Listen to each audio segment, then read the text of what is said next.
ওই পর্দার নিচে কি আছে? একটা ক্যানভাস আর রং তুলি রাখবার জন্য একটা টেবিল, রাইট?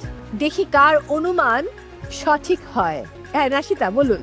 ক্যানভাস দেখে মনে হচ্ছে কোনো খাবারের ছবি কি আঁকতে হতে পারে।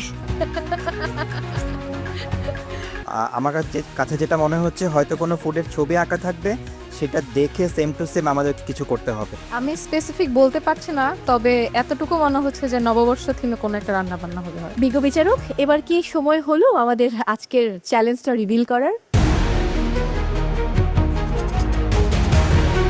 আসলে সবার এত কৌতূহল আগ্রহ দেখে আমার মনে হচ্ছে যে ছবিটা আছে সেই ছবিটা দেখিয়ে দিই, তাই না?